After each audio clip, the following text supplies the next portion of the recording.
সকালে ঘুমিয়ে আছে মেঘ। এমন সময় সে ঘুমের মধ্যে দেখতে পেল যে তাকে কেউ লিপ কিস করতেছে। এটা দেখে মেঘও তাকে জড়িয়ে ধরে লিপ কিস করতেছে আর বলতেছে, আজকে পাইছি তোমাকে। আজকে তো তোমাকে ছাড়তেছি না জান। উম্মুয়া, উম্মুয়া, উম্মুয়া। এইভাবে কিছুক্ষণ যাওয়ার পর কে যেন মেঘের উপর পানি ঢেলে দিল। মেঘ ধরপড়িয়ে উঠে পড়ল বিছানা থেকে। আশেপাশে তাকিয়ে দেখে তার ছোট বোন দাঁড়িয়ে আছে। তাকে দেখে বলতে লাগলো, কিরে, তুই আমার গায়ে পানি ঢেলে দিলি কেন? তোকে তো আজকে আমি মেরেই ফেলবো। এমনিতেই শীত পড়েছে, আবার তুই আমার উপর ঠান্ডা পানি ঢেলে দিয়েছিস, তাই না? ঢালবো না তো কি করব? বিছানার দিকে একবার তাকিয়ে দেখো তো, তুমি কি অবস্থা করেছো বিছানাটা। হ্যাঁ, প্রতিদিন একটা একটা করে বালিশ ছেড়ো, আর আম্মু আমাকে দিয়ে পরিষ্কার করায়। সরি রে, আসলে আজকে সেই সুন্দর একটা স্বপ্ন দেখছিলাম। জানিস, মেয়েটা দেখতে পরীর মতো সুন্দর, ঠোঁট দুইটা গোলাপি গোলাপি। উফ, কি জোস লাগছিল জানিস। শরীরের কথা তো বাদ দিলাম, শরীরটা মনে হয় তুলো দিয়ে তৈরি করেছে আল্লাহ। এই শীতে যদি একটা বউ পাইতাম রে বইন, তাহলে তোকে অনেকগুলো চকলেট দিতাম। কথাটা শেষ হতে না হতেই সোফিয়া বেগম বিছানার ঝাড়ু নিয়ে এসে দিল দুইটা বাড়ি মেঘের পিঠে। মেঘ ব্যথায় কোকিয়ে উঠে বলতে লাগলো, আহ আম্মু, আমাকে মারলে কেন? আমি বুঝি ব্যথা পাই না? তরে মারবো না তো আর কারে মারবো? প্রত্যেক দিন তুই একটা না একটা জিনিস নষ্ট করিস। তোকে তো কোনো কিছুই কিনে দিব না এবার। ভেবেছিলাম বিয়ে দিয়ে দিব, কিন্তু তা আর দিব না। আম্মু, বিয়ে দিলে তোমার ছেলের কপালে বউ থাকবে কিনা সন্দেহ আছে। কারণ তোমার ছেলে স্বপ্নের মধ্যে যেই সব করেছে, যদি বউ পায় তাহলে তো গলা টিপে মেরে ফেলবে। তাড়াতাড়ি ফ্রেশ হয়ে কলেজে যা বলতাছি। আর মেঘলা নিচে, তোর বান্ধবী এসে বসে আছে। ফ্রেশ হয়ে তাড়াতাড়ি স্কুল যা, আমি ঘর গোছাচ্ছি। ঠিক আছে আম্মু, যাচ্ছি। মেঘ ফ্রেশ হয়ে কলেজের জন্য রেডি হয়ে চলে আসলো খাবার টেবিলে। মেঘ খেয়াল করে নাই যে মেঘলার বান্ধবী সোফায় বসে বসে টিভি দেখতেছে।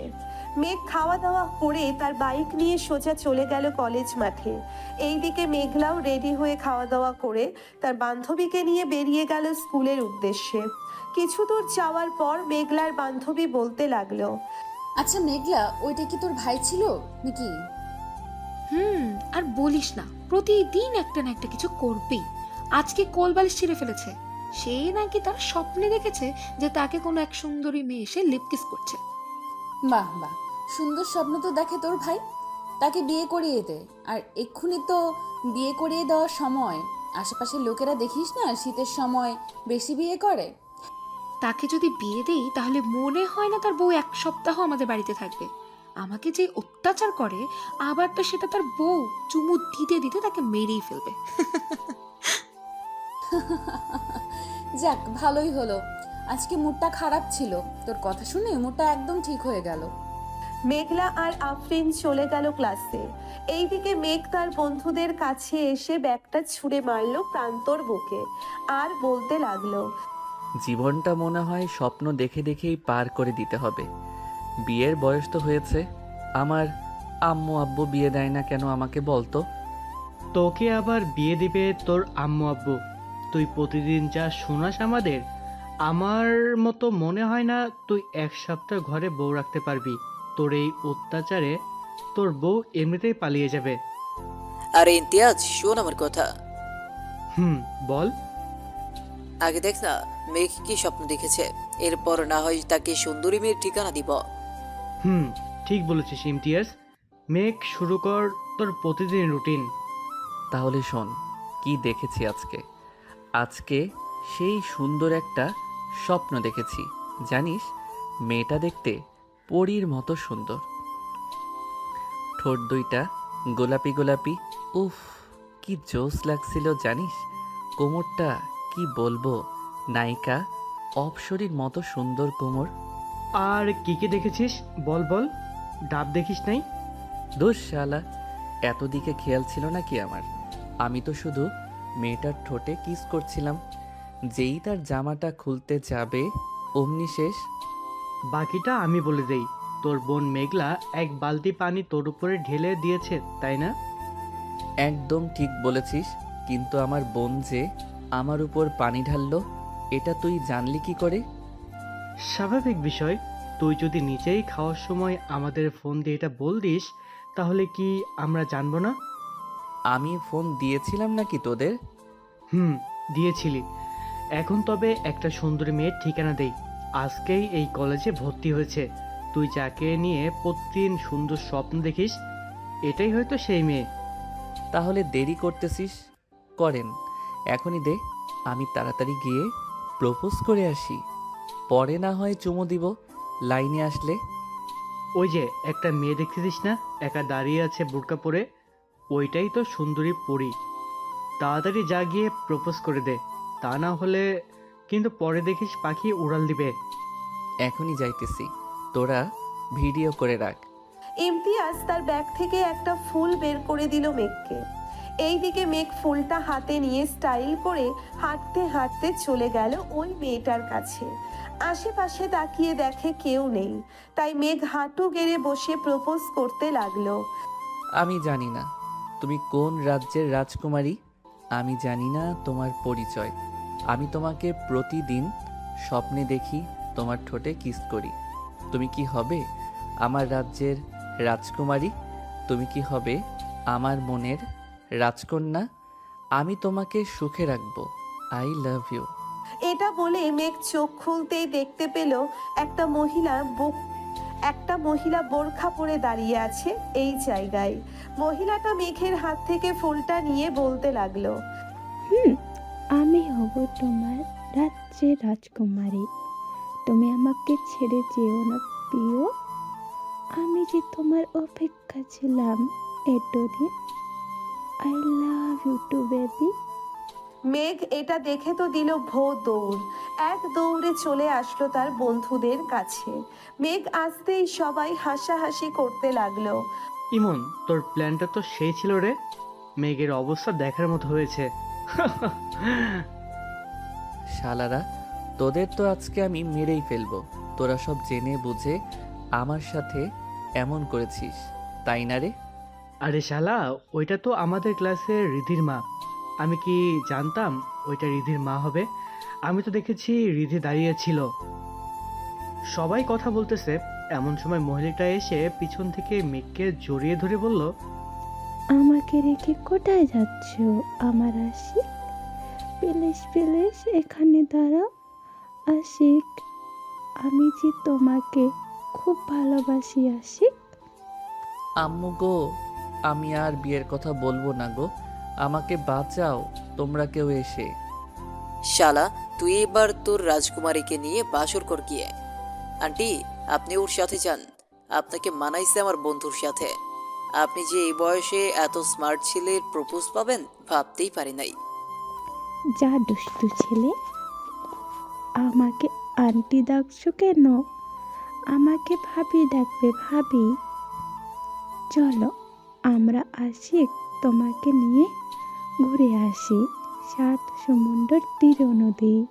মহিলার কথা শুনে মেঘ তো কান্না করে দেওয়ার মতো অবস্থা। কোনো রকম তার বাইকটা স্টাডি দিয়ে ওইখান থেকে কেটে পড়লো। মেঘ আর এইদিকে হাসাহাসি করতেছে সবাই। যাক, আজকে একটু বেশি মজা পেলাম। চাচি, এই ছেলেটা একটু বউ পাগল তো, তাই আর কি আপনার সাথে এমন করেছে। কিছু মনে করবেন না, আপনাকে তার মা ভেবে এটা বলেছে। ও আচ্ছা, আমি যে ভাবছিলাম আমাকে তোমার গার্লফ্রেন্ড ভেবেছে। কালকে আমার আশিক এর জন্য আবার আসবো। এই কলেজে তোমরা কেউ কিছু বলবে না, বলে দিলাম। ঠিক আছে, কেউ কিছু বললো না, আপনি এখন যান। মহিলাটা চলে যেতেই সবাই ও চলে আসলো। ক্লাসে দুটো ক্লাস করে সবাই বেরিয়ে চলে আসলো মাঠে। চলুন এখন পরিচয় পর্বটা দিয়ে দেওয়া যাক। মেঘ হচ্ছে এই কলেজের টপার। সে একবার মুখে যাই বলে তাই করে দেখায়। এবার ইন্টার সেকেন্ড ইয়ারের ছাত্র সে। তার বন্ধুরাও সেম ক্লাসে পড়ে। এখন আপাতত এইটুকু থাক, বাকিটা আস্তে আস্তে জানতে পারবেন। ধন্যবাদ। চলেন দেখি। মেঘ এখন কোথায় আছে? বাইকটা নিয়ে সোজা চলে গেল কলেজের পিছনে। 2 ঘন্টা কাটতেই আবারও চলে আসলো কলেজের ভেতরে। এসে দেখে তার বন্ধুরা গাছ তলায় বসে আছে। তাদের কাছে গিয়ে জিজ্ঞেস করতে লাগলো, কিরে, মহিলাটা চলে গেছে নাকি? যাই নাই তো, তোর জন্য অপেক্ষা করতেছে, হয়তো লেকের পারে। তুই গিয়ে দেখা করে আয়। শালারা, তোরা সব জেনে বুঝে এই কাজ করেছিস, তাই না রে? তোর শালা, আমরা কি জানতাম ওটা রীতির আম্মু হবে? আমরা জানলে তো তোকে কখনোই পাঠাইতাম না। এখন এক কাজ কর, ক্লাস তো করবি না, চল কোথাও থেকে ঘুরে আসি। ঠিক আছে, চল তাহলে যাই। সবাই সবার বাইক নিয়ে চলে গেল নদীর পাড়ে। দুপুর 1টা বাজতেছে, সূর্যটাও উঠেছে। এখন সবাই নদীর পাড়ে বসে আড্ডা দিতেছে। এমন সময় ইমন বলতে লাগলো, মেঘ, সবাই কিছু কিছু করে টাকা দে, একটা বাংলা মত নিয়ে আসি। আমি এসবে নাই। আমার আব্বু একবার জানতে পারলে আমাকে মেরেই ফেলবে। বাংলা মদ না এনে তাড়াতাড়ি আমার মনের মতো একটা মেয়ে বের কর, তাহলে এই শীতে আমার বিয়েটাও খেতে পারবি। তা তো পারবো, কিন্তু তোর মনের মতো মেয়ে খুঁজে পাবো কি করে? আমাদের একবার বল তো, তোর মনের মতো মেয়ে কিরকম হবে? আমার মনের মতো মেয়ে হবে চিকন, ঠোঁট দুটো গোলাপি গোলাপি, যাতে দেখলেই কামড় দিয়ে নিয়ে আসতে মন চায়। আর আমার থেকে একটু খাটো হলেই চলবে, দেখতে কিন্তু সুন্দরী হতে হবে। শালারা দেখতে তো সুন্দরী হবে, তুই যা যা বলেছিস তাদের মধ্যে ছাড়া এইসব অন্য কারো মধ্যে থাকবে না, তাই না? হুম, চল, খুব ক্ষুধা লাগছে, একটা রেস্টুরেন্ট থেকে কিছু খেয়ে আসি। চল, আজকে মতিন মামার কালাভুনা দিয়ে খেয়ে আসি। শুনেছি কালাভুনাটা সেইভাবে রান্না হয়। হুম, চল। সবাই চলে গেল মতিন রহমানের দোকানে। গরুর মাংসের কালো ভুনা দিয়ে সবাই খাবার খেয়ে চলে আসলো বাড়িতে। সন্ধ্যা 7টা, সবাই বসে আছে চায়ের দোকানে। চা খাওয়া শেষ। মেঘ সবার কাছ থেকে বিদায় নিয়ে চলে আসলো বাড়িতে। রাত 9টায় খাবার টেবিলে বসে আছে মেঘ। এমন সময় তার আপু এসে টেবিলে বসতে বসতে বলতে লাগলো, কিরে মেঘ, এইসব কি শুনতেছি? তুই নাকি প্রতিদিন একটা করে বালিশ ছিঁড়ে ফেলে দিস, এটা কি সত্যি কথা নাকি? আরে না আব্বু, আমি তোমার ছেলে, আমি কি এসব করতে পারি বলো?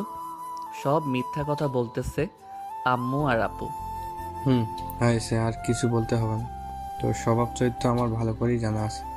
এখন যা বলি শোন, কালকে আমার অফিসে যাবি। আমি নতুন প্রজেক্টের কাজ ধরেছি, ওইটাতে আমাকে হেল্প করবি। যদি ঠিক মতো করতে পারিস তাহলে তোর বিয়ে নিয়ে চিন্তা করবো আমি। ঠিক আছে আব্বু, আমি রাজি আছি। তোমার আগেই আমি অফিসে পৌঁছে যাব। মেঘ খাওয়া দাওয়া শেষ করে তাড়াতাড়ি ঘুমিয়ে গেল। এইদিকে সাইফুল চৌধুরী মেঘলাকে উদ্দেশ্য করে বলতে লাগলো, মেঘলা আফরিন তো তোর বান্ধবী, তাই না? তাকে আমার বেশ পছন্দ হয়েছে। আমি তার বাবা মায়ের সাথে কথা বলতে চাই। আব্বু, আমরা তো মাত্র 10-এ পড়ি। এখনই যদি ভাইয়ার সাথে আফরিনের বিয়ে দিয়ে দাও, তাহলে আফরিনের স্বপ্নটা পূর্ণই হবে না। সে চায় একজন বিজনেস ওমেন হতে। তা হতে পারবে, সমস্যা নেই। মেঘের সাথে থেকে সব কিছু শিখে যাবে। পরে না হয় আমার কাছে থেকে টাকা নিয়ে নিজে একটা অফিস তৈরি করবে। সকালে আফরিন আসবে, তুমি কথা বলে নিও।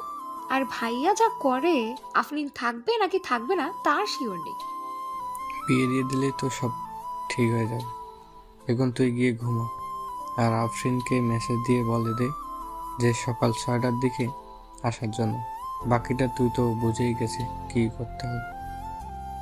আব্বু, বুঝে গেছি, আর কিছু বলতে হবে না। এখন তাহলে যাই আমি। মেঘলা চলে গেল তার রুমে। বিছানায় শুয়ে শুয়ে তার বান্ধবীকে মেসেজ করতে লাগলো, বান্ধবী, তোর স্বপ্নটা হয়তো পূর্ণ হতে যাচ্ছে। তুই না আমার ভাইকে পছন্দ করিস। আব্বু বলেছে সকাল 6টায় এসে যা করার করতে। আর ভাইয়া যাতে না বুঝতে পারে এটা তুই করেছিস। একদম চিন্তা করিস না, তোর ভাইকে এমন টাইট দিব বাপের জন্মেও আর এমন করবে না। এখন ঘুমাই রে, সকালে উঠতে হবে। ফজরের সময় আমাকে ফোন দিস, উঠে নামাজ পড়বো। ঠিক আছে, এখন ঘুমা তাহলে তুই। আফরিন ঘুমিয়ে গেল। ভোর 5টায় আফরিনের ফোনের অ্যালার্মের শব্দে ঘুম ভেঙে গেল তার। উঠে ফ্রেশ হয়ে নামাজ আদায় করে হাঁটতে হাঁটতে চলে গেল মেঘলাদের বাড়িতে। কলিং বেল দিতেই মেঘলা এসে দরজা খুলে দিল। কি রে, তাড়াতাড়ি চলে আসলি নাকি? ঘড়ির দিকে তাকিয়ে দেখ, 6টা 15 বাজে। আমাকে আসতে বলেছিল 6টায়। চল এখন তোর ভাইয়ের কাছে, দেখি আজকে কি স্বপ্ন দেখতেছে।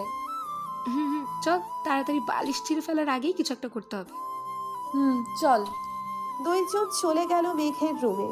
গিয়ে দেখে মেঘ বিড়বিড় করে কি যেন বলতেছে। চলুন শুনে আসি কি বলতেছে মেঘ। আহ জান, এমন করো কেন? একটা লিপ কিস করো না। তোমার ওই গোলাপি ঠোঁটের একবার লিপ কিস করতে পারলেই হবে। মেঘলা, তুই তোর রুমে যা, আমি তোর ভাইকে দেখতেছি। আমি দেখতে চাই তুই কি করিস আমার ভাইয়ের সাথে। আমি চুপচাপ দাঁড়িয়ে থাকবো এইখানে, কোনো কথা বলবো না। ঠিক আছে, চুপচাপ দাঁড়িয়ে থাক। আফরিন তার ঠোঁট জোড়া মেঘের ঠোঁটের সাথে চেপে ধরতেই মেঘ আফরিনের ঠোঁটে কামড় দিয়ে ধরল। এইদিকে মেঘ আফরিনকে জড়িয়ে ধরে তার বুকের সাথে চেপে ধরে লিপ কিস করতেছে। এটা দেখে মেঘলার চোখ দুইটা রসগোল্লার মতো বড় হয়ে গেল। বেশ কিছুক্ষণ লিপ কিস করার পর আফরিন মেঘের বুকের উপর থেকে উঠে আস্তে আস্তে নেমে আসলো এই দিকে। মেঘ খুশি হয়ে বলতে লাগলো, ইস, এই রকম যদি প্রতিদিন লিপ কিস করিস তাহলে তো জান আমার আর বালিশ ছিঁড়তে হতো না। এখনই চলে যাবে কিনা জান? কি হলো, কথা বলতেছো না কেন? মেঘ ঘুমের মধ্যে এসব বলতেছে। এইদিকে আফরিন আর মেঘলা তো হাসতে হাসতে শেষ। মেঘলা, আমি এখন বাসায় যাই রে। তোর ভাইকে উঠিয়ে কাজে পাঠা। আর যা যা বলবো, আর যা যা বলবে আমাকে সব বলবি কিন্তু। ঠিক আছে, সব বলবো। এখন চল, তোকে দিয়ে আসি বাহিরে। চল। মেঘলা আর আফরিন চলে গেল নিচে। এইদিকে মেঘ ঘুম থেকে উঠে দেখে আজকে সে একটা বালিশও ছিঁড়ে নাই। তাই খুশি মনে চলে গেল ওয়াশরুমে। আয়নার সামনে দাঁড়াতেই দেখতে পেল যে তার ঠোঁটে লিপস্টিক লাগানো। শুধু ঠোঁটের না, গালে কপালে সব জায়গায় লিপকিসের দাগ। এটা দেখে মেঘ বলতে লাগলো, তাহলে কি আমার সেই অপসরই সত্যি এসেছিল আমার রুমে? ইয়াহু, আমার স্বপ্ন পূরণ হয়েছে। আজকে সবাইকে ট্রিট দিতে হবে। এটা ভেবে মেঘ ফ্রেশ হয়ে তাড়াতাড়ি রেডি হয়ে চলে গেল নিচে। গিয়ে দেখে তার বাবা মা এবং বোন খাবার টেবিলে বসে আছে। মেঘকে দেখে মেঘলা বলতে লাগলো, কি ভাইয়া, আজকে তো দেখি তুমি অনেক খুশি। রাতে কি অপসরি এসেছিল নাকি? রে, আজকে সত্যি অপসরি এসেছিল। আমাকে লিপ কিস করেছে, ঠোঁটে মুখে গালে সব জায়গায় কিস করেছে। আমি আজকে অনেক খুশি। মেঘলা তার ভাইয়ের হাতে চিমটি কেটে বলতে লাগলো, ভাইয়া, আম্মু আব্বু আছে কিন্তু এখানে। আরে আমার রুমে আম্মু আব্বু আসবে কোথায় থেকে? মজা করতেছিস তাই না রে? মেঘ একবার চারিপাশ ঘুরে দেখে যে সে ড্রয়িং রুমে খাবার টেবিলে বসে আছে। এটা দেখে সে তার মাথায় গাঁটটা মেরে বলতে লাগলো, আব্বু আম্মু, আমি অফিসে গেলাম, আস্তে আস্তে রাত হবে। আরে মেঘ, খাবার খেয়ে যা না। না আম্মু, এখন খাবো না, আমার পেট ভরা আছে। এই বলে মেঘ চলে গেল অফিসে। এইদিকে মেঘলা সবার সাথে খাওয়া দাওয়া করে স্কুলের জন্য রেডি হয়ে চলে গেল 3 রাস্তার মোড়ে। গিয়ে দেখে আফরিন দাঁড়িয়ে আছে। ভালোই হলো, আমি ভাবছিলাম তোদের বাসায় যাব তোকে নিয়ে, এখন দেখি তুই এসে গেছিস। চল, এখন দেরি হয়ে গেছে এমনিতেই। দুইজন চলে গেল কলেজে। গিয়ে দেখে স্যার ক্লাসে ঢুকে পড়েছে। দুইজন স্যারের কাছে অনুমতি নিয়ে ক্লাসে প্রবেশ করলো। এইদিকে মেঘ অফিসে প্রবেশ করে দেখতে পেল সবাই সবার মতো কাজ করতেছে। তাই মেঘ সোজা চলে গেল তার বাবার কেবিনে। বসে বসে কিছু ফাইল দেখতেছিল। এমন সময় অফিসের ম্যানেজার আসলো আর বলতে লাগলো, স্যার, আমাদের অফিসে আজকে নতুন একটা প্রজেক্ট ডিল হবে প্রায় 200 কোটি টাকার উপরে। যদি এই ডিলটা ফাইনাল হয়ে তাহলে আমাদের অফিস আরও বড় হবে এবং দেশের বাইরেও এই অফিসটা নিয়ে আলোচনা করা হবে। তাই ভালোভাবে প্রেজেন্টেশন করতে হবে। এই নিন ফাইলটা, আপনি একবার দেখে নিন। ঠিক আছে, আপনি যান, আমি ফাইলটা দেখে নিতেছি। ম্যানেজার চলে গেল। এইদিকে মেঘ ফাইলটা বের করে প্রজেক্টটা দেখতে লাগলো সবকিছু ঠিকঠাক আছে নাকি। সবকিছু ঠিকঠাক থাকলে ফাইলটা টেবিলে রেখে অফিসারটা ঘুরে ঘুরে দেখতে লাগলো। কিছুক্ষণ ঘোরাঘুরি করার পর আবারও চলে আসলো তার বাবার কেবিনে। এসে দেখে তার বাবা চলে এসেছে। মেঘ, সব কিছু দেখে নিয়েছিস তো? ভালো করে প্রেজেন্টেশন করিস যাতে প্রজেক্টটা আমাদের হাতেই থাকে, অন্য কারো হাতে না যায়।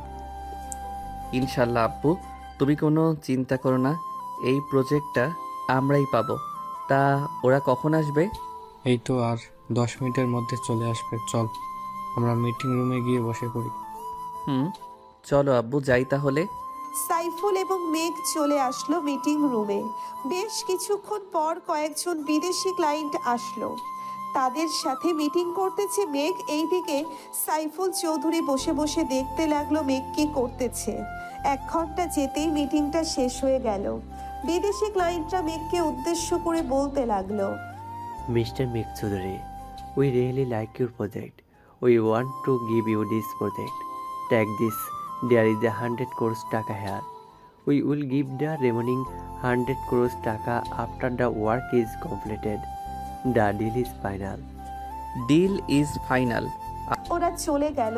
এইদিকে পুরো অফিসে মিষ্টিমুখ পড়াতে লাগলো সাইফুল চৌধুরী, কারণ আজকে এই কর্মচারীদের কারণেই সে 200 কোটি টাকার প্রজেক্টটা পেয়েছে। আব্বু, এখন তার কাজ নেই, আমি না হয় বাড়িতে চলে যাই। বাড়িতে যাইতে হবে না, প্রজেক্টের কাজটা কিভাবে করবে তুই একটু বুঝিয়ে দিয়ে যা সবাইকে, তাহলে ওরা কাজ শুরু করে দেবে। আব্বু, আজকে কাজ করার কোনো প্রয়োজন নেই, তাদেরকে ছুটি দিয়ে দাও, কালকে থেকে কাজ না হয় শুরু হবে। ঠিক আছে, তাহলে তুই যা, আমিও তাদের সাথে একটু আলোচনা করে ছুটি দিয়ে দিতেছি। আর এইখানে 1 লক্ষ টাকা আছে, তোর যা ইচ্ছা কর, কিছুই বলবো না। ধন্যবাদ আব্বু তোমাকে। মেঘ তার বাইক নিয়ে চলে আসলো কলেজে। এখনো কলেজ ছুটি দেয় নাই, তাই কদম গাছের নিচে বসে আছে মেঘ। এমন সময় কালকের মহিলাটা আবার আসলো মেঘের কাছে। মেঘের কাঁধে মাথাটা রেখে বলতে লাগলো, আমার সোনা, আমার ময়না পাখি, কালকে আমাকে রেখে তুমি কোথায় পালিয়ে গিয়েছিলে? চলো না, তোমাকে নিয়ে রেস্টুরেন্টে যাই। আরে বইন, তুই আমার পিছু করা ছেড়ে দে, আমি ভুল করে তোকে প্রপোজ করে ফেলেছি, আমি তোর পায়ে পড়তেছি, তুই আমাকে ছেড়ে দে। মেঘ মহিলাটার পা ধরে মাপ চাইতেছে। এটা দেখে রিধি মেঘের কাছে এসে বলতে লাগলো, আরে মেঘ, তুমি আমার মায়ের কাছে মাপ চাইতেছো কেন? আম্মু মেঘ কি কিছু করেছে তোমাকে যে সে মাপ চাইতেছে? না রে রিধি, মেয়ে একটু মাপ চাচ্ছে না। আমি আসার সময় মাঠে পড়ে গিয়েছিলাম, মেঘ আমাকে এনে এখানে বসিয়েছে আর দেখছে আমার পায়ে কিছু হয়েছে কি না। ধন্যবাদ মেঘ, আমার মাকে দেখে রাখার জন্য। আম্মু চলো বাড়িতে চলে যাই, আর হয়তো ক্লাস হবে না। তুই গাড়িটা বের কর, আমি মেঘের সাথে কথা বলে আসছি। ঠিক আছে আম্মু। রিনি চলে যেতেই মহিলাটা মেঘকে উদ্দেশ্য করে বলতে লাগলো, আমার জান পাখি, রাগ করছো? আমার ওলে রাগ করে না, ওইটা তো আমার মেয়ে, তুমি তো আমাকে ভালোবাসো, তাই না জান পাখি? তোমার মেয়েকেও একটু ভাবে ভালোবাসো। এখন যাও, আবার দেখা হবে কালকে।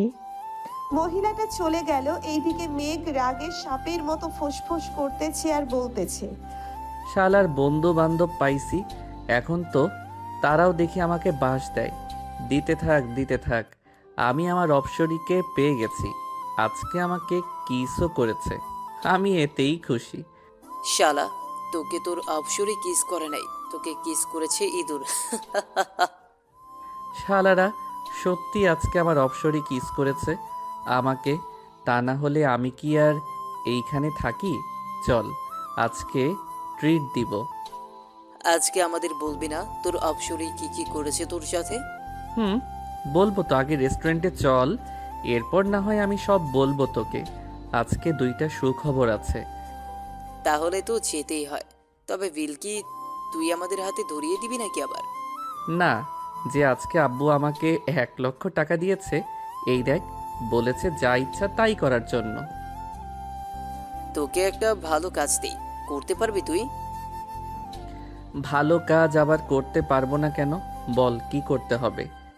আমাদের এলাকায় এতিমখানা আছে, ওইখানে প্রায় সব শিশু এতিম। তুই একটা গরু কিনে আন, 60 থেকে 70 হাজার দিয়ে ভালো একটা গরু আনা যাবে। বাকি যে টাকা থাকবে ওইটা আর আমরা কিছু দিয়ে না হয় এতিম বাচ্চাদের বিরিয়ানি করে খাওয়াবো। এখন তো শীত, তাদের জন্য না হয় একটা বড় বেড বানিয়ে নিয়ে আসি। কি বলিস তোরা? তা ঠিক বলেছিস, আগে চল গরু কিনে আনি।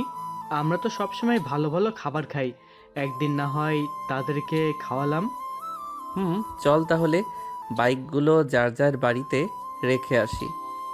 বাড়িতে রাখতে হবে না, বাজারের এক সাইডে পার্কে রাখলেই চলবে। চল এখন যাই। সবাই বাইক নিয়ে চলে গেল বাজারে। বড় দেখে একটা গরু কিনে নিল 90,000 টাকা দিয়ে। গরুটা হাঁটতে হাঁটতে নিয়ে চলে আসলো মেঘদের বাসায়। গরুটা হাঁটাতে হাঁটাতে নিয়ে চলে আসলো মেঘদের বাসায়। তাদের বাড়িতে গরু দেখে তার মা বলতে লাগলো, কি যে মেঘ, তুই কি এখন গরু লালন পালন করবি নাকি? না আম্মু, এটা এতিমখানার জন্য নিয়ে এসেছি। আজকে বড় একটা প্রজেক্ট পেয়েছি আব্বু, তাই আমাকে 1 লক্ষ টাকা দিয়েছিল। ওইটা দিয়েই আর কি ভাবতেছি এতিমখানার শিশুদের বিরিয়ানি করে খাওয়াবো। ভালো করেছিস, আমি না হয় কিছু টাকা দিব নে, ওই টাকাগুলো দিয়ে না হয় বাচ্চাদের জন্য কিছু কিনে আনিস।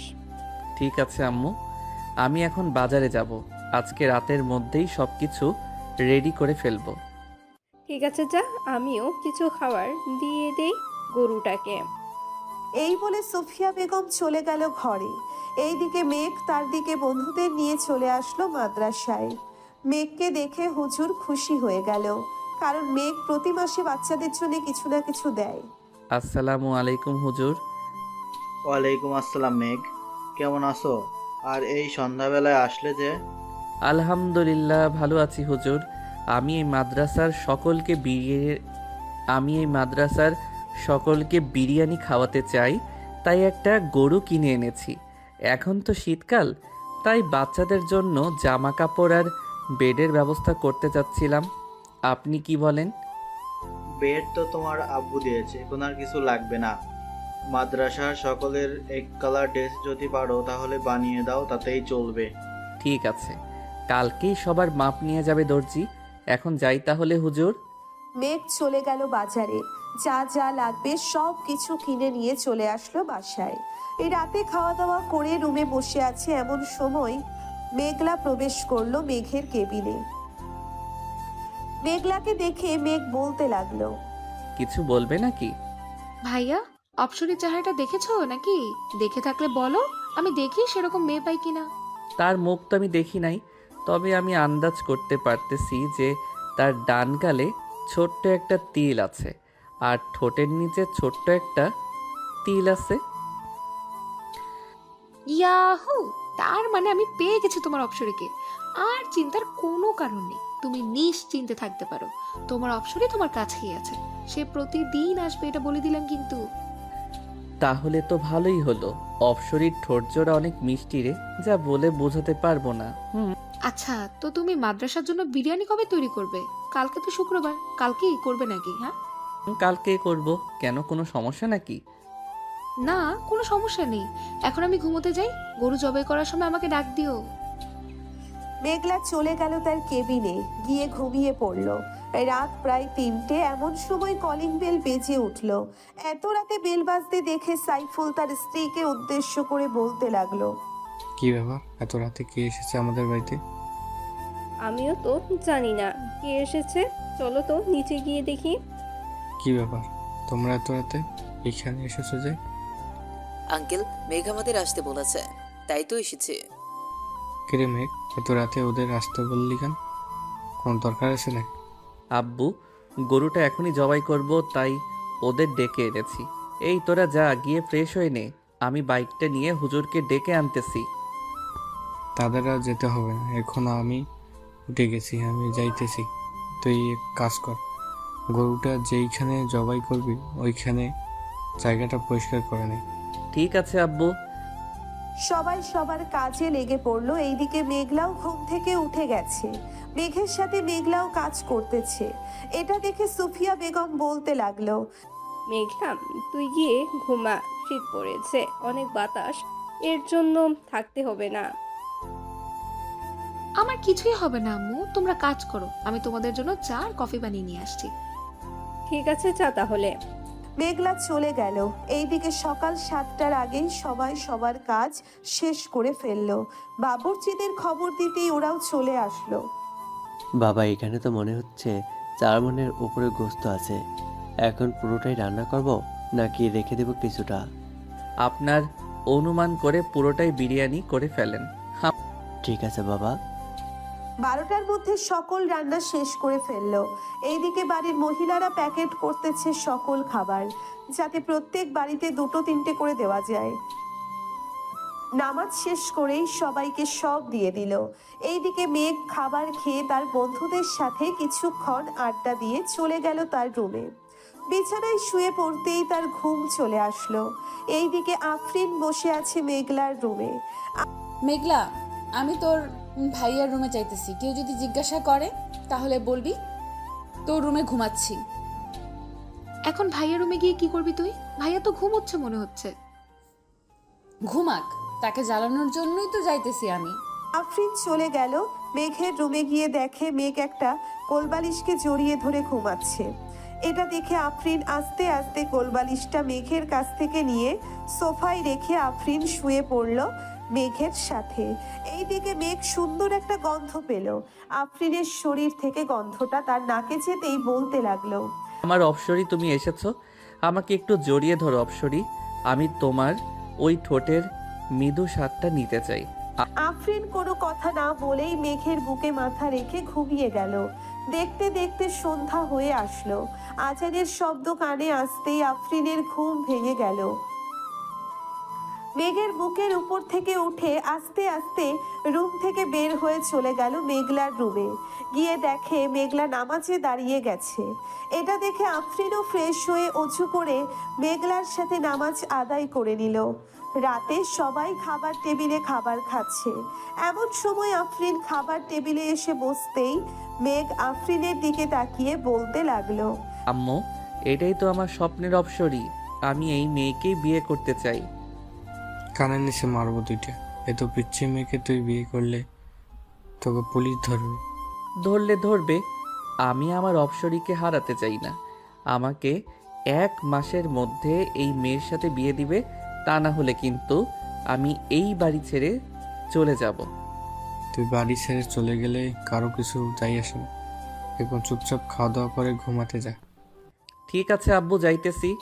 মেঘ খাওয়া দাওয়া করে চলে গেল তার রুমে। বিছানায় শুয়ে আছে এমন সময় তার ফোনটা বেজে উঠল। তাকিয়ে দেখে ইমন ফোন দিয়েছে। কলটা রিসিভ করতেই ওই পাশ থেকে বলতে লাগলো, কিরে, তোর অপসরিকে তো তোর বাড়িতে দিয়ে আসলাম, এখন না হয় বাইরে একটু আড্ডা দিই। ঘরের ভিতরে মেয়ে মানুষের মতো বসে থাকলে চলবে নাকি? ধন্যবাদ দোস্ত, আমার অপসরিকে আমার কাছে দেওয়ার জন্য। এর জন্যই তো বলি আজকে আমার বুক এত ভারী ভারী লাগছিল কেন। মনে হয় আমার অপসরি আমার বুকের উপর ঘুমিয়েছিল। দেখ, তোর ফোনে পিক পাঠাইছি, যখন তোরা দুইজনকে জড়িয়ে ধরে ঘুমোচ্ছিলে।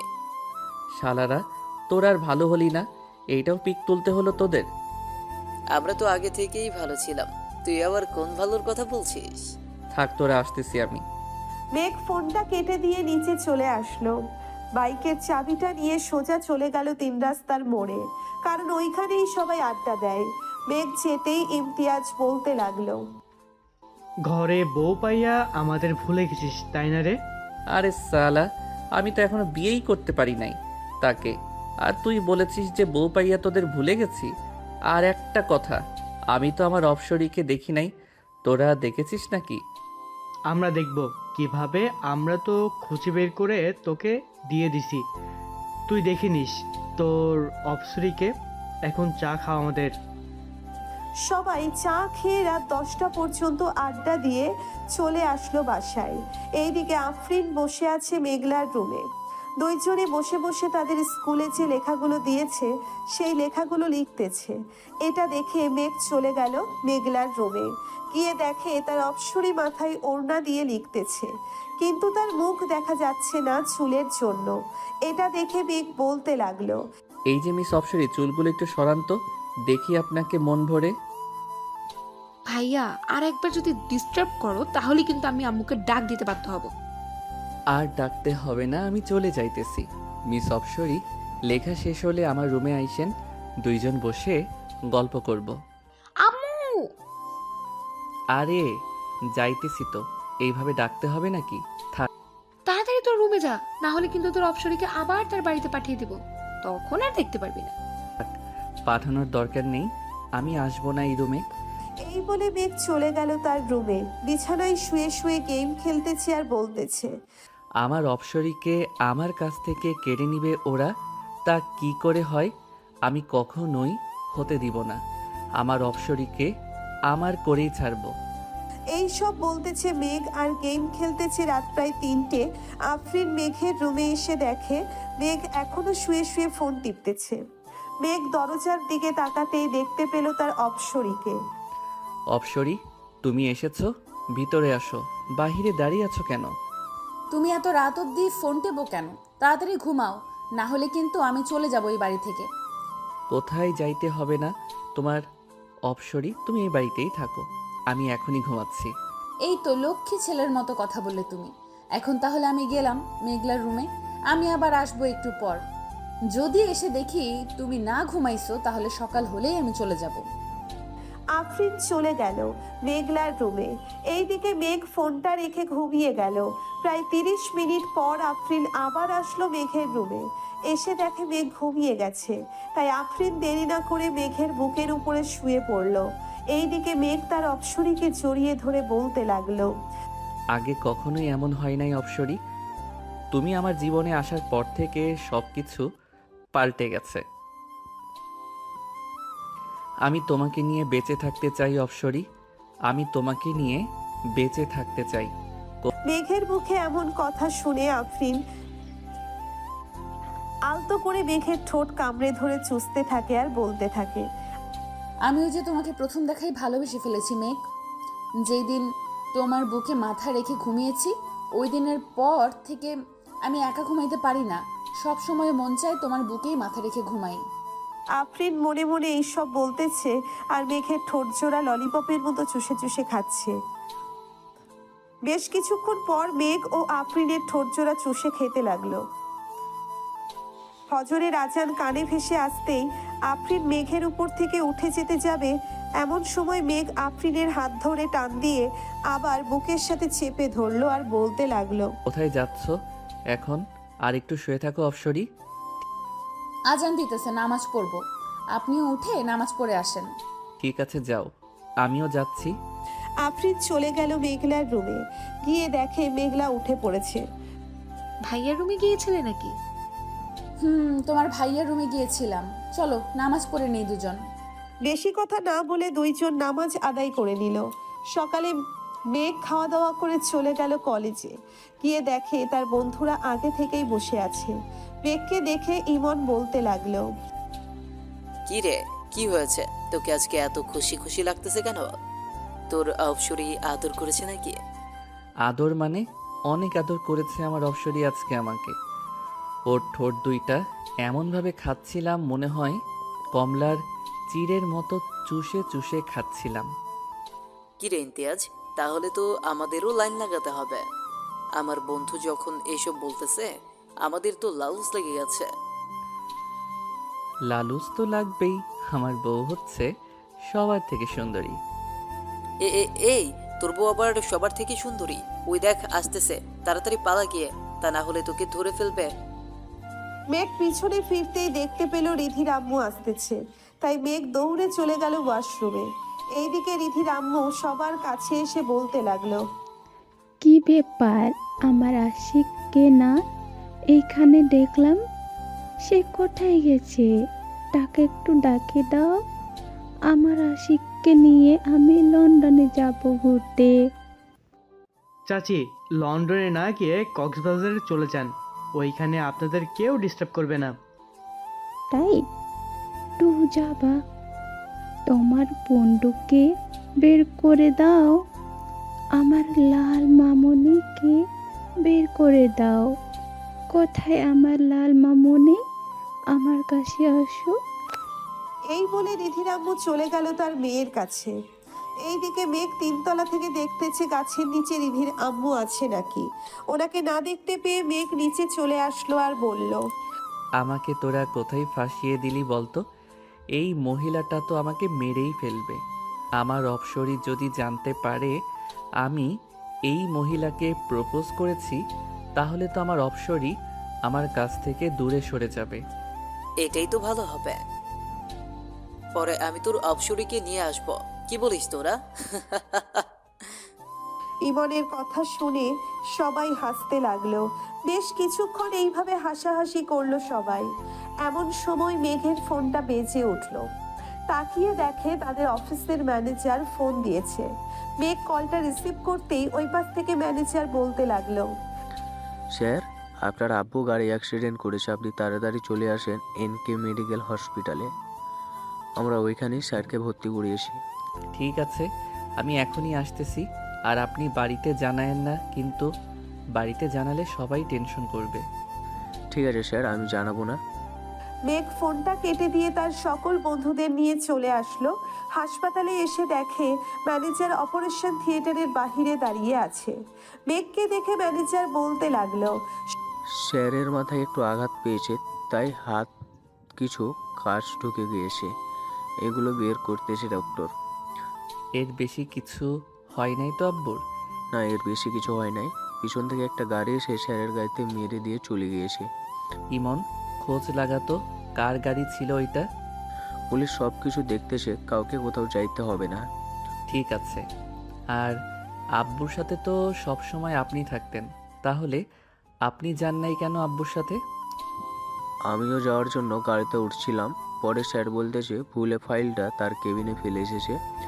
আমি এইটা নিয়ে এসে দেখি স্যার চলে গিয়েছে। পরে ফোন দিতেই জানতে পারি যে স্যারের অ্যাক্সিডেন্ট হয়েছে।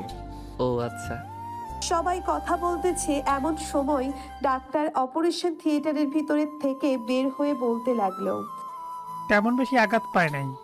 আমরা ওনাকে ড্রেসিং করে দিয়েছি আর কিছু ওষুধ দিয়েছি, ওইগুলো খাইলেই ইনশাল্লাহ ঠিক হয়ে যাবে। আব্বুকে কি আজকেই বাড়ি নিয়ে যাইতে পারবো নাকি এইখানে রাখবেন কয়েকদিন? তেমন বেশি আঘাত পায় নাই, তাই এখানে রেখে কি করবেন? তার চেয়ে বাড়িতে নিয়ে যান, সবার সেবা যত্ন পেয়ে তাড়াতাড়ি সুস্থ হয়ে উঠবে। ঠিক আছে স্যার। ম্যানেজার আঙ্কেল, আপনি হাসপাতালের বিলটা দিয়ে অফিসে চলে যান। আর যদি কোনো কিছু দরকার হয় তাহলে আমাকে ফোন দিবেন, আমি গিয়ে সমাধান করে আসব। স্যার, আজকে একটা মিটিং ছিল, এই মিটিং তো স্যার করতে পারে নাই।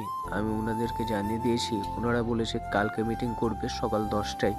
আপনি চলে আসেন। ঠিক আছে, এখন তাহলে আমি যাই। মেঘ তার আব্বুকে নিয়ে চলে আসলো বাড়িতে। কলিং বেল দিতেই মেঘলা এসে দরজা খুলে দিল। তার বাবার এমন অবস্থা দেখে কান্না করে দিল মেঘলা। এটা দেখে সাইফুল বলতে লাগলো, আরে মেঘলা, কান্না করছিস কেন? আমার তো কিছু হয়নি, সামান্য একটু ব্যথা পেয়েছি। তোমাকে বারণ করে সত্ত্বেও তুমি কেন অসুস্থ শরীর নিয়ে অফিসে গেছো ভাইয়া? কে বললে বুঝি ভাইয়া যাইতে পারতো না? তোমাকে বারণ করা সত্ত্বেও তুমি কেন অসুস্থ শরীর নিয়ে অফিসে গেছো ভাইয়া? কেউ বললে বুঝি ভাইয়া যেতে পারতো না? যাইতে তো পারতো, কিন্তু মিটিংটা আমার করার কথা ছিল, তাই তো তোর ভাইকে যাইতে দেয়নি। এখন তো আমি অসুস্থ, সব কিছু তোর ভাইকেই দেখতে হবে। মেঘে আমাকে রুমে দিয়ে আয়। আব্বু চলো। মেঘ তার আব্বুকে রুমে দিয়ে আসলো। বিকাল 5টায় মেঘ চলে আসলো। অফিসে এসে দেখে সবাই এক জায়গায় দাঁড়িয়ে আছে। এটা দেখে মেঘ বলতে লাগলো, কি ব্যাপার, তোমরা এখানে দাঁড়িয়ে আছো কেন? কোনো সমস্যা হয়েছে? আমার কি? স্যার, আমাদের একজন কর্মী মারা গিয়েছে, ওনাকে আমরা বাঁচাতে পারি নাই। কিভাবে মারা গিয়েছে আর তোমরা কোথায় ছিলে সবাই? এতগুলো মানুষের মধ্যে থেকে একজন মানুষ মারা যায় কিভাবে? স্যার, আমরা আমাদের কাজ করছিলাম, পরে দেখতে পাই আব্দুল্লাহর শরীরে কারেন্টের শক লেগেছে। এটা দেখে আমরা সবাই তাকে ছাড়িয়ে অনেকক্ষণ মারার পর যখন ঠিক হচ্ছিল না, তখন আমরা তাকে হাসপাতালে নিয়ে যাই।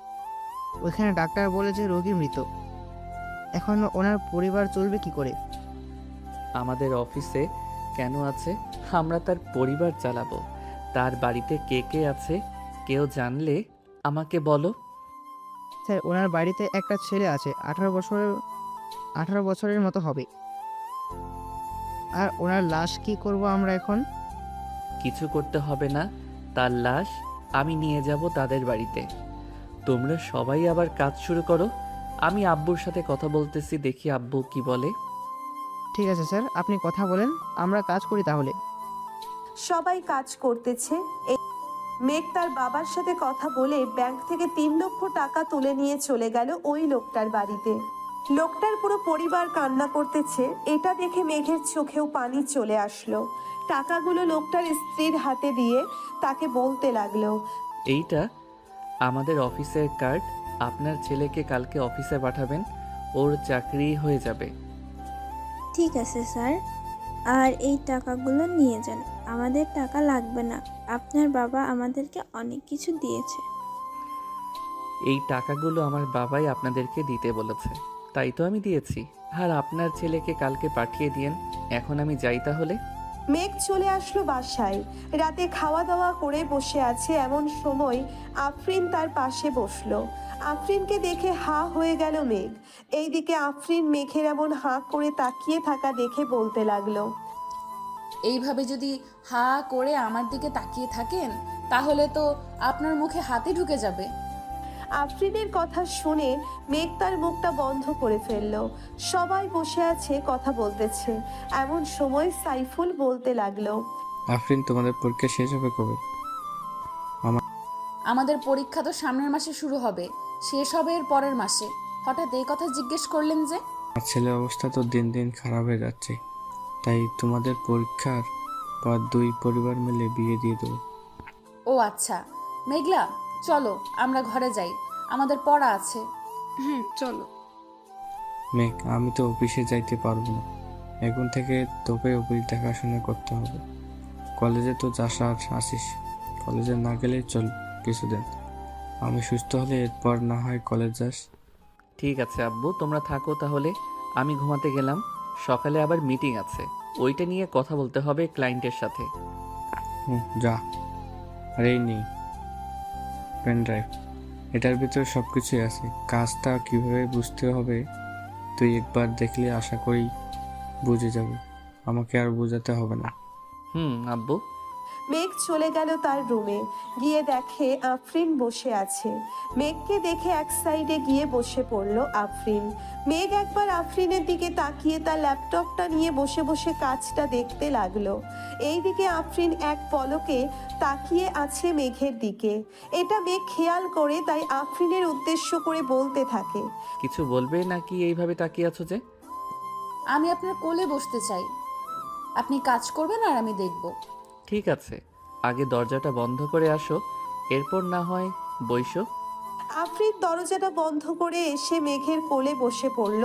এইদিকে মেঘ আফরিনকে জড়িয়ে ধরে কাজ করতেছে।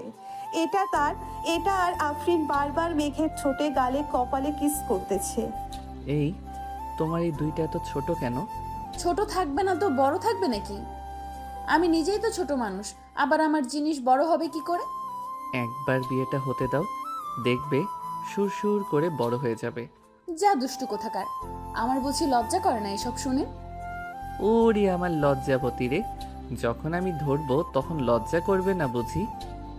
জানি না, তুমি থাকো, আমি গেলাম মেঘলার রুমে। এইখানে চুপচাপ বসে থাকো, কোনো কথা বলবে না। আচ্ছা। আফরিন আর কোনো কথা বলল না। মেঘ তার কাজ শেষ করে আফরিনকে নিয়ে শুয়ে পড়ল। আফরিনের পেটে সুরসুরি দিতেই আফরিন লাফ দিয়ে উঠে পড়ল আর বলতে লাগলো, তোমার সাথে থাকা যাবে না, তুমি অনেক দুষ্টুমি করো, আমি গেলাম। আর দুষ্টুমি করব না, এখন তো শুয়ে থাকো। আর দুষ্টুমি করবে না বলে দিলাম। মেঘ আফরিনকে জড়িয়ে ধরে ঘুমিয়ে গেল। সকাল 9টায় ঘুম ভাঙলো মেঘের। উঠে ফ্রেশ হয়ে খাওয়া দাওয়া করে যেই অফিসের দিকে রওনা দিতে যাবে, এমন সময় পেছন থেকে মেঘলা বলতে লাগলো, ভাইয়া, আমাদেরকে একটা স্কুলের সামনে নামিয়ে দিতে পারবি? তাড়াতাড়ি আয়, আবার 10টায় মিটিং আছে, যাইতে হবে ওইখানে। হুম। মেঘ আফরিন এবং মেঘলাকে স্কুলের সামনে নামিয়ে দিয়ে চলেছে। গেল অফিসে গিয়ে দেখে ক্লায়েন্টরা চলে এসেছে। মেঘ তার পেন ড্রাইভটা বের করে বোঝাতে লাগলো প্রজেক্টটা কিভাবে কি করতে হবে। বোঝানো শেষ করে মেঘ চলে গেল তার আব্বুর কেবিনে বসে বসে কাজ করতেছে। এমন সময় দারোয়ান এসে বলতে লাগলো, স্যার, রহিমের ছেলে এসেছে। আপনি নাকি বলেছে তাকে আসার জন্য এখানে? পাঠিয়ে দাও তাকে, আমি কথা বলে নিতেছি তার সাথে। ঠিক আছে স্যার। মেঘ বসে বসে ল্যাপটপে কাজ করতেছে। এমন সময় রহিমের ছেলে কেবিনে প্রবেশ করলো। তাকে দেখে মেঘ হাসি খুশি ভাবে বলতে লাগলো, ভিতরে আসো তামিম, এইখানে বসো। স্যার, আমাকে একটা কাজ দিবেন বলেছিলেন, তাই এসেছিলাম। আব্বু তো আর নেই, এখন তো পরিবারটা আমাকেই দেখতে হবে। হুম, তা তো দেখতেই হবে তামিম, তুমি কোনো চিন্তা করো না।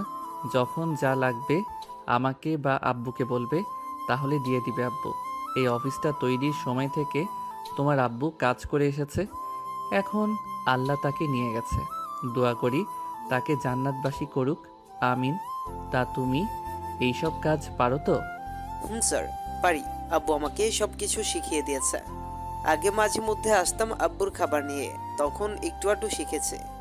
তাহলে আজ থেকে তোমার আব্বু যে মেশিনগুলো চালাইতো ওইগুলো তুমি চালাবে এখন থেকে। ঠিক আছে স্যার, তাহলে আমি আজ থেকেই কাজে লেগে পড়ি। আচ্ছা যাও তাহলে, আর সাবধানে কাজ করবে কিন্তু। তুমি একা একা কিছু করতে যেও না, এইখানে অনেক লোক আছে, ওদের ডাক দিবে। ঠিক আছে স্যার। তামিম চলে গেল তার কাজে। এইদিকে মেঘ তার কাজ শেষ করে চলে আসলো। বাসায় এসে দেখে আফরিনের আম্মু আব্বু এসে বসে আছে। তাদের দেখে মেঘ সালাম দিল। আসসালামু আলাইকুম, কেমন আছেন? ওয়ালাইকুম আসসালাম, আলহামদুলিল্লাহ ভালো আছি। তুমি কেমন আছো মেঘ? আমিও আলহামদুলিল্লাহ ভালো আছি। আপনারা বসেন, আমি ফ্রেশ হয়ে আসতেছি। মেঘ চলে গেল তার রুমে। ফ্রেশ হয়ে চলে আসলো, নিচে এসে দেখে সবাই বসে আছে। মেঘও তাদের সাথে বসে পড়লো। মেঘ, আমি চাইছিলাম তোমাদের বিয়েটা দিয়ে দেওয়ার জন্য, এখন তুমি কি বলো? আঙ্কেল, আফরিনের পরীক্ষা শেষ হোক, এরপর না হয় বিয়ে করব। আর তো কয়েকটা দিন রয়েছে, আমিও না হয় অফিসের কাজটা বুঝে নেই। সাইফুল, তুই কি বলিস? আফরিন তো সারাদিন তোদের বাসায় থাকে, আশেপাশে মানুষ তো জানিস কেমন সমালোচনা করে। ঠিক আছে, তাহলে আজকে কাজী ডেকে বিয়ে পড়িয়ে দিই। আফরিন, এর পরীক্ষা শেষ হলে না হয় অনুষ্ঠান করব। এখন তুই যা বলবি আমি তাই করব। ছোট থেকে তো তুই যা বলছিস আমি তাই করছি। ঠিক আছে, তাহলে আজকে রাতেই কাজী ডেকে বিয়ে করে দিই। সবাই কথা বলতেছে, এইদিকে মেঘ তাদের মাঝখান থেকে উঠে চলে আসলো ছাদে। আকাশের দিকে তাকিয়ে ভাবতে লাগলো সেই রাতগুলোর কথা। এখন তো তার অপসরই তার সাথেই থাকবে, এখন তো তার অপসরই তার সাথেই থাকবে। এই সব ভাবতেছে, এমন সময় পেছন থেকে কে যেন মেঘকে জড়িয়ে ধরলো আর বলতে লাগলো, আমার অনেক দিনের ইচ্ছা আজ পূর্ণ হবে। আমি তোমাকে অনেক ভালোবাসি মেঘ। আফরিনকে পেছন থেকে টেনে এনে মেঘের সামনে দাঁড় করিয়ে বলতে লাগলো, আমিও তোমাকে ভালোবাসি, কিন্তু এখন বিয়ে করলে তোমাকে নিয়ে বাহিরে ঘুরতে গেলে তো মেয়েরা আমার দিকে তাকাবে না। তাই ভাবতেছি আরও কয়েক বছর পর বিয়ে করব। কি বললি কুত্তা? আমাকে রেখে অন্য মেয়েদের সাথে টাঙ্কি মারিস? আজকে দেখ তোর কি অবস্থা করি। শুধু রাতটা হতে দে, এখন কিছু করলাম না, সকালে তুই হাঁটতে পারবি না এমন অবস্থা করব। আমাকে ভয় দেখিয়ে কোনো লাভ নেই, আমি তোমার মতো পিচ্চি মেয়েকে ভয় পাই না। সো এখন এইখান থেকে যাও।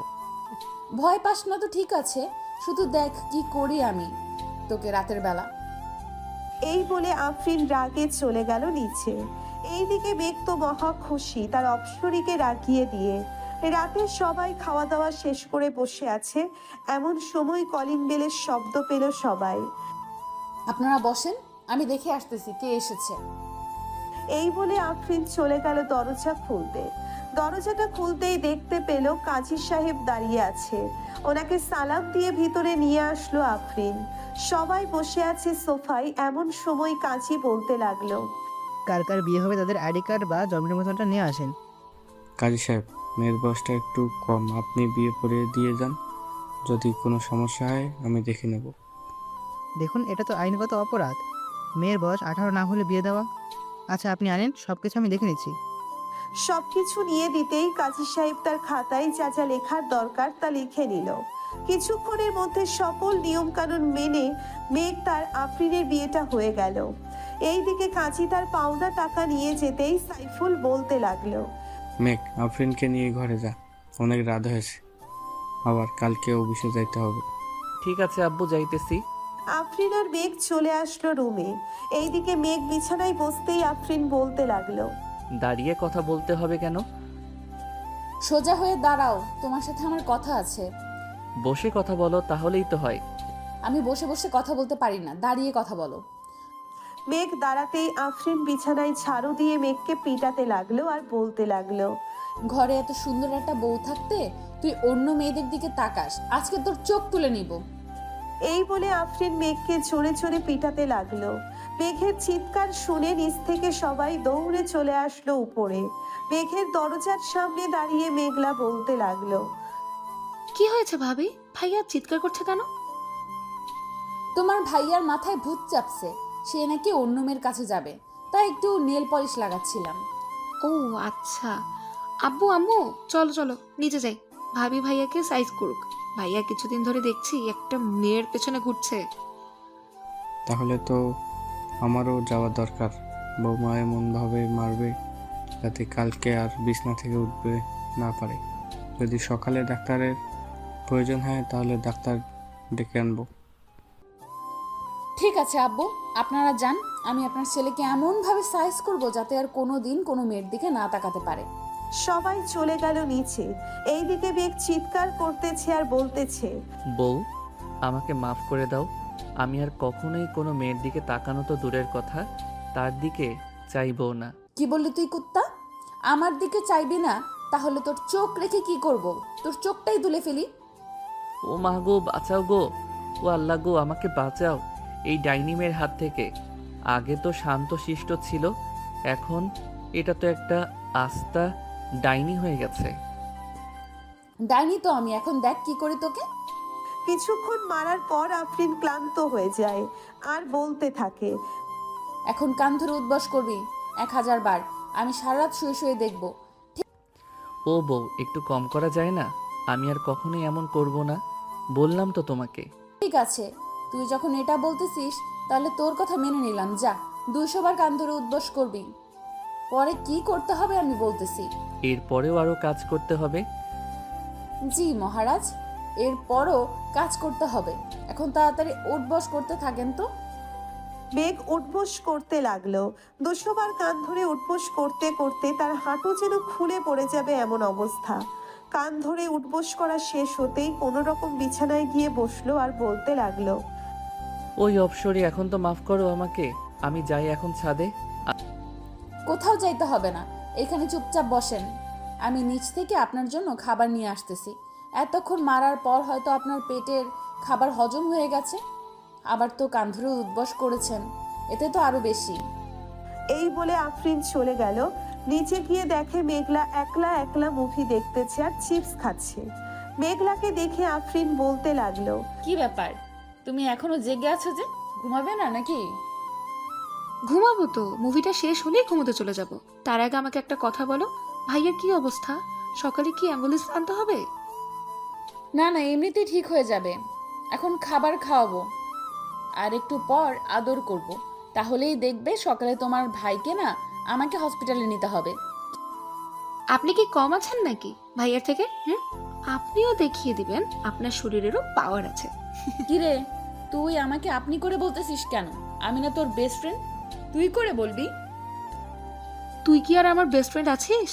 এখন তো আমার ভাবি হয়ে গেছিস, সেই হিসেবে তুই আমার বড়, আমি তোকে আপনি করেই বলবো। দিব কানের নিচে একটা। চল খাবার গরম করে আনি, তোরও হয়তো ক্ষুধা লেগেছে। এখন তো রাত বড়, মনে হয় যেমন 2-3 দিন চলে গেছে। আমারও এমনই মনে হয়। আচ্ছা চলো খাবার গরম করে ভাইয়াকে দিয়ে আসি। দুইজন চলে গেল রান্নাঘরে। খাবার গরম করে মেঘলার জন্য কিছু রেখে বাকিটা নিয়ে চলে গেল মেঘের রুমে। গিয়ে দেখে মেঘ নিজের পা ধরে কান্না করতেছে আর বলতেছে, আল্লাহ গো, আমার কপালটা বুঝি পুড়ে গেল গো। এইটা কি বউ দিলা আমার কপালে? এখন তো আমাকে যখন তখন মারবে, আমি কিছুই করতে পারবো না। একদম ঠিক ধরেছ, আমি তোমাকে যখন তখন মারবো, কিন্তু তুমি আমার কিছুই করতে পারবে না। আমাকে যেমন মারবে তেমন আমিও তোমাকে মারবো। পরে বসে বসে শুধু কান্না করা ছাড়া আর কোনো উপায় নেই তোমার। এই দেখো, আমি এক চুমুকি 1 গ্লাস দুধ খেয়ে নিতে পারি। সো এখন বুঝে নাও আমার শরীরে কত শক্তি আছে।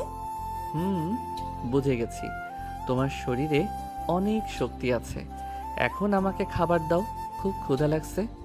মেঘ খাওয়া দাওয়া করে বিছানায় শুয়ে পড়ল। এইদিকে আফরিন থালা বাসনগুলো নিচে রেখে চলে গেল। ওপরে গিয়ে দেখে মেঘ বিছানায় চিৎপটাং শুয়ে আছে। এটা দেখে আফরিন আবার হাতে ঝাড়ু নিতেই মেঘ বিছানা থেকে লাফ দিয়ে সোফায় এসে বসে পড়ল আর বলতে লাগলো, সরি, আর কখনোই বিছানায় শুয়ে থাকবো না। তুমি একাই বিছানায় শুয়ে থাকো। আমি বিছানায় শুয়ে তো থাকবো, কিন্তু আমাকে বাবু গিফট তো করবে তুমি। তাড়াতাড়ি আসো, তা না হলে আবার কিন্তু শুরু করব তোমার উপর অত্যাচার। কিন্তু আমি তোমাকে বাবু গিফট করব কিভাবে? আমি তো এই সবের কিছুই বুঝি না। কি বললি তুই কুত্তা? আসিতেছি। মেঘ বিছানায় যেতেই আফরিন মেঘের ঠোঁট জোড়া তার দখল করে নিয়ে যেইভাবে পারছে ওইভাবেই চুষে চুষে খাচ্ছে। এইদিকে মেঘও কম কিসের, আফরিনের 2টা আপেলের মতো টিপতে থাকে আর ঠোঁট চুষতে থাকে। এইদিকে আফরিন ব্যথায় কোকিয়ে উঠে বলতে লাগলো, কি করতেছো? আস্তে টেপো, ব্যথা পাই তো। ব্যথা তো পাবেই, ছোট ছোট আপেলের মতো জিনিস তোমার ভালোভাবে ধরতেও পারি না। এটাই অনেক আমার জন্য। এখন যদি তোমার আরো বড় লাগে তাহলে বড় করে নাও, বাধা দিছে কে? এইদিকে মেঘ আফরিনের ঠোঁট চুষতেছে আর আস্তে আস্তে হাত দিয়ে আফরিনের জামা খুলতেছে। বেশ কিছুক্ষণ ঠোঁট চষার পর আফরিনের শরীরে চুমু খেতে লাগলো। এইদিকে আফরিন কেঁপে কেঁপে উঠতেছে। বেশ কিছুক্ষণ পর মেঘ তার মেডেল স্টাম্পটা আফরিনের মেইন জায়গায় ঠেকিয়ে দিল। এদিকে আফরিনের চিৎকার দিয়েই অজ্ঞান হয়ে গেল। মাগো, মরে গেলাম গো। এইদিকে মেঘ আফরিনকে ডাকতেছে, কিন্তু আফরিনের কোনো সাড়া শব্দ নেই। তাই মেঘ টেবিলের উপর থেকে পানির গ্লাসটা নিয়ে আফরিনের মুখে পানি ছিটিয়ে দিতেই আফরিনের জ্ঞান ফিরে আসলো আর বলতে লাগলো, এই কুত্তা, এইভাবে কেউ করে নাকি? আমি তো মরেই যেতাম আর একটুর জন্য। এটা তো কিছুই না, এখন দেখবে কি যে করি। এই বলেই মেঘ আফরিনের সাথে টি20 খেলতে লাগলো। কয়েক ঘন্টা খেলার পর মেঘ আফরিনের বুকের উপর শুয়ে পড়লো আর বলতে লাগলো, সরি জান, আমি বুঝতে পারি নাই তুমি যে প্রথমে এত ব্যথা পাবে। আর সরি বলতে হবে না, এখন ওঠো। পুরো বিছানা তো ব্লিডিং এ ভরে গেছে, তাড়াতাড়ি পানিতে ভিজিয়ে রাখতে হবে। মেঘ আফরিনের উপর থেকে উঠে চলে গেল ওয়াশরুমে। ফ্রেশ হয়ে বাহিরে এসে দেখে আফরিন এখনো শুয়ে আছে বিছানায়। এটা দেখে মেঘ বলতে লাগলো, কি ব্যাপার, উঠবে না নাকি? এখনো যে বিছানায় শুয়ে আছো। অনেক ব্যথা করতেছে, উঠবো কি করে? তুমি এমন ভাবে করেছো যে থাকার বললাম না। আচ্ছা, আমি কিছু একটা করতেছি। এই বলে মেঘ চলে গেল মেঘলার রুমের সামনে। চুপি চুপি মেঘলার রুমে ঢুকে ফোনে লাইট লাগিয়ে দেখতে লাগলো ট্যাবলেটের বক্সটা কোথায়। এইদিকে মেঘলা তো ঘুমাই নাই, এক চোখ মেলে দেখতে লাগলো কে এসেছে।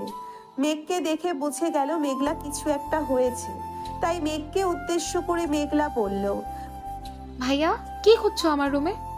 মেঘলার গলার স্বর শুনে মেঘ চমকে গেল আর বলতে লাগলো, কই কিছু না তো, এমনি এসেছিলাম। কি হয়েছে বলো আমাকে। না মানে তোর বান্ধবী। হয়েছে, আর কিচ্ছু বলতে হবে না। তুমি এই রুমে ঘুমাও, আমি দেখছি। ঠিক আছে যা, আর যদি দরকার হয় ডাক দিস আমাকে। ঠিক আছে। মেঘলা গিয়ে দেখে আফরিন বিছানায় শুয়ে আছে চুপ করে। আফরিনের কাছে গিয়ে শরীরে হাত দিয়ে দেখতে লাগলো জ্বর এসেছে কিনা। এইদিকে আফরিন মেঘলাকে দেখে বলতে লাগলো, কি ব্যাপার, তুই এত রাতে এইখানে? কি হয়েছে আমাকে বল, আমি দেখছি। অনেক ব্যথা করতেছে রে, তাই তোর ভাইকে পাঠিয়েছিলাম ব্যথার ট্যাবলেট আনতে। এখন তোর ভাইয়া তো আসলো না। পিরিয়ড হয়েছে নাকি? না, ওইগুলো হয়েছে, বুঝে গেছি। আর কিচ্ছু বলতে হবে না, একটু ওয়েট কর, আমি আনছি এক্ষুনি। মেঘলা চলে গেল তার রুমে, একটা ব্যথার ট্যাবলেট তার ভাইয়ের হাতে ধরিয়ে দিয়ে বলতে লাগলো, এই নাও, এটা ভাবিকে খাইয়ে দাও, তাহলে ব্যথা কমে যাবে। ঠিক আছে, তুই ঘুমা তাহলে। মেঘ চলে গেল তার রুমে। আফরিনকে ঔষধটা খাইয়ে দিয়ে শুয়ে পড়ল তার পাশে। সকাল 10টায় মেঘ ঘুম থেকে উঠে চলে আসলো নিচে, এসে দেখে সবাই বসে আছে আর কি নিয়ে যেন আলোচনা করতেছে। মেঘকে দেখে তার বাবা বলতে লাগলো, মেঘ, ওরা হচ্ছে আমার বিজনেস পার্টনার, বাইরের দেশ থেকে এসেছে। এখন এদের সাথে একটু মিটিং করতেছি, তুইও বসে শুন। ঠিক আছে আব্বু। মেঘও বসে শুনতে লাগলো। মিটিং শেষ হতেই সবাই চলে গেল। এইদিকে মেঘ খাওয়া দাওয়া করে চলে আসলো অফিসে। দেখতে দেখতে কেটে গেল 2টি মাস। সন্ধ্যা 7টায় মেঘ অফিস থেকে বাড়ি ফিরতেই আফরিন বলতে লাগলো, মেঘ, অনেক দিন তো হলো বাইরে গিয়ে ফুচকা খাওয়া হয় না, চলো বাইরে গিয়ে ফুচকা খেয়ে আসি। আচ্ছা, তুমি আর মেঘলা রেডি হয়ে নাও, আমি এখনই আসতেছি ফ্রেশ হয়ে। ঠিক আছে। মেঘ চলে গেল ফ্রেশ হতে। ফ্রেশ হয়ে নিচে আসতেই দেখতে পেল 2জন কালো বোরখা পরে বসে আছে সোফায়। 2জনকেই পুরোই অপসরী লাগতেছে। মেঘ তাদের 2জনের কিছুক্ষণ প্রশংসা করে নিয়ে চলে আসলো বাহিরে। যেই গাড়িতে উঠতে যাবে এমন সময় আফরিন বলল, এখন আর গাড়ি নিতে হবে না, আজকে না হয় আমরা রিক্সা দিয়ে যাই। ঠিক আছে, চলো তাহলে। মেঘ একটা রিক্সা ডেকে 3জন চলে আসলো আর পার্কে। এইখানে সবাই জোড়ায় জোড়ায় বসে আছে। কিছুক্ষণ ঘোরাঘুরি করে 3জন ফুচকা খেয়ে চলে আসলো বাসায়। রাতে খাওয়া দাওয়া করতেছে এমন সময় সাইফুল বলতে লাগলো, মেঘ, সামনের শুক্রবার তোদের বিয়ে রেডি থাকিস তোরা। ঠিক আছে আব্বু, আমাদের তো শপিং করা আগেই শেষ, এখন তো আর কিছুই করতে হবে না, তাই না? এখন আর কিছুই করতে হবে না। কালকে অফিসে গিয়ে একটি ডিল ফাইনাল করে আসিস তো। কয়েক মাস আগে যে আমরা 200 কোটি টাকার ডিল ফাইনাল করেছিলাম, ওরা এসেছে। এবার আরও ভালো মানের কালেকশনগুলো দেখাবে। আব্বু, তুমি চিন্তা করো না, এখন তো অফিস আমি দেখতেছি, সব কিছু আমি করব। তুমি শুধু বলে দিবে কবে কার সাথে ডিল করতে হবে। ঠিক আছে, এখন তাহলে যা রুম। মেঘ চলে গেল রুমে। বেশ কিছুক্ষণ পর আফরিন 2টা দুধের গ্লাস হাতে নিয়ে চলে আসলো উপরে। একটা মেঘকে দিল আর একটা নিজেই খেয়ে নিল। রাত প্রায় 12টা। 2জন গল্প করতেছে শুয়ে শুয়ে। এমন সময় আফরিন বলতে লাগলো, আমাদের তো একবার বাসর হয়েছে, আর একবার বাসর হবে, তাই না? এইবার দেখবে তোমাকে একটা বেবি উপহার দিয়েই ছাড়বো, মনে যেন থাকে। দেখা যাবে কি করতে পারো তুমি। এখন তাহলে ঘুমাও। 2জন ঘুমিয়ে গেল। সবাই 7টা মেঘ উঠে সকাল 7টা মেঘ উঠে ফ্রেশ হয়ে খাওয়া দাওয়া করে চলে গেল অফিসে। কয়েকটা ফাইল গুছিয়ে নিয়ে দেখতেছে এমন সময় মেঘের ফোনটা বেজে উঠল। তাকিয়ে দেখে তাদের অফিসের ম্যানেজার ফোন দিয়েছে। কলটা রিসিভ করতেই ওই পাশ থেকে বলতে লাগলো, স্যার, বিদেশি ক্লায়েন্টরা এসেছে এবং কি করব তাদের? আমার কেবিনে পাঠিয়ে দাও, আমি কেবিনেই আছি। ঠিক আছে স্যার, পাঠিয়ে দিতেছি। মেঘ বিদেশি ক্লায়েন্টদের সাথে কথাবার্তা বলে 5 বছরের একটা ডিল ফাইনাল করে নিল। দেখতে দেখতে কেটে গেল 6 দিন। 2 বাড়িতে বিয়ের আয়োজন, মানুষ ভর্তি 2 বাড়িতেই। মেঘের হলুদ সন্ধ্যা শেষ হতেই মেঘদের বাড়ি দেখে কয়েকজন চলে গেল আফরিনদের বাড়িতে। ওইখানে হলুদ সন্ধ্যা শেষ হয়ে গেল। রাত পেরিয়ে সকাল হতে বিয়ের আয়োজন, রান্নাবান্নার দিকে খেয়াল রাখতেছে আফরিনের চাচা। দুপুর 12টায় মেঘ রেডি হয়ে বসে আছে তার বন্ধুদের অপেক্ষায়, কখন আসবে তারা। কিছুক্ষণ পর সবাই চলে আসলো। মেঘকে দাঁড়িয়ে থাকতে দেখে বলতে লাগলো, কিরে, এইখানে দাঁড়িয়ে আছিস কেন? চল বিয়ে বাড়িতে যাই, সবাই তো চলে গেছে। বিয়ে বাড়িতে তো যাব, নামাজটা আগে পড়ে আসি চলো। আফরিনদের বাড়ি তো কাছেই, 5 মিনিট সময় লাগবে যাইতে। নামাজ পড়ে আইসা এরপর যাইতে পারবো। সবাই চলে গেল মসজিদে। নামাজ আদায় করে চলে আসলো বাসায়। মেঘের সকল বন্ধু বান্ধব বসে আছে গাড়িতে। মেঘ যেতেই ইমন বলতে লাগলো, সবাই শোন, এবার কিন্তু মামাকে প্রোটেকশন দেওয়া যাবে না। এটা নিয়ে মামার কিন্তু দ্বিতীয়বার বাসর হবে। এখন সবাই ঠিক করে নেই কি দেওয়া যায়। আরে এটা রাতে দেওয়া যাবে, এক্ষুনি এত তাড়াহুড়ো করছিস কেন? আগে বিয়েটা খেয়ে নেই, এরপর না হয় দেওয়া যাবে। শালা বিয়ে করে একটা। সবাই হাসাহাসি করতে করতে চলে আসলো বিয়ে বাড়িতে। গেট ধরে দাঁড়িয়ে আছে মেঘের সকল শালীরা। এইদিকে 2 তলার বারান্দায় আফরিন মেঘকে নামিয়ে গেটের সামনে আসতেই আফরিন লেজার লাইট দিয়ে মুছিয়ে দিল যাতে কোনো মেয়েদের দিকে না তাকায়। মেঘও তাকালো না। খাওয়া দাওয়া শেষ করে আগের সকল নিয়ম মেনে আফরিনকে নিয়ে চলে আসলো বাসায়। দুজন এর আগে বিয়ে করিয়ে দিয়েছে, তাই আর কাছেই ডাকে নাই। রাতে সবাই বসে আছে ছাদে। এমন সময় আফরিন আসলো আর বলতে লাগলো, তোমার তো আমাদের গিফট দাও নাই। আমাদের গিফট দাও। ভাবি এটা কিন্তু ঠিক না। আপনি আয়েশা গিফট চাইতেছেন, আমরা কিন্তু দিব না। ঠিক আছে, তাহলে তোমাদের গিফট তোমাদের কাছে রাখো, আমার জামাইকে দিয়ে দাও। রাত তো 1টা বাজে, বাসর তো করতে হবে, তাই না? এই বলে আফরিন মেঘকে টানতে টানতে নিয়ে চলে আসলো বাসর ঘরে। দরজাটা লাগিয়ে দিয়ে দুইজন অজু করে 2 রাকাত নফল নামাজ পড়ে নিল। আফরিন নামাজ আদায় করে খাটের উপরে বসে আছে। বেশ কিছুক্ষণ পর মেঘ আফরিনের পাশে গিয়ে বসলো আর বলতে লাগলো, বউ, ও বউ, আজকে আদর করলে হয় না নাকি? আদর করবি না মানে? তোর আদর করতেই হবে। এখন শুরু করবি। রাত বাজে এখন 1:35, ভোর 4:45-এ আদর শেষ করে উঠবি। ঠিক আছে, প্রস্তুত হও তুমি। আমি কিন্তু আজকে তোমার ওই আপেলগুলোতে অনেক কামড় দিব। আমি রেডি আছি, যা ইচ্ছা করতে পারো, করো। মেঘ আফরিনের শাড়ি খুলে ফেলে দিল নিচে। ঠোঁটে কিস করতে করতে নামতে লাগলো নিচের দিকে। বুকের কাছে এসেই আফরিনের আপেলগুলোতে কামড় দিতে লাগলো। এইদিকে আফরিন ব্যথায় কোকিয়ে উঠে বলল, ওই কুত্তা, কামড়ও দিবি আবার জোরে জোরে টিপতেও থাকবি। আমার বুঝি ব্যথা করে না? ব্যথা করার জন্যই তো বাসর করব আজকে। এই বলে মেঘ আফরিনের শরীরের যেখানে সেখানে কামড় দিতেছে আর চুমু দিতেছে। বেশ কিছুক্ষণ এমন করার পর মেঘ চলে গেল মেইন জায়গায়। মেঘের মেডেল স্টাম্পটা সেট করে আফরিনকে কোলে তুলে নিয়ে আদর করতে লাগলো। এইদিকে আফরিন চিৎকার করতেছে, কিন্তু মেঘের থামার কোনো নাম নেই। মেঘ তার কাজ চালিয়ে যাইতেছে। দুইজন রোম্যান্স করতে থাকুক, এখন আমরা বিদায় নিই। আজকের গল্পটা এই পর্যন্তই। আবারও দেখা হবে নতুন কোনো গল্পে। ধন্যবাদ।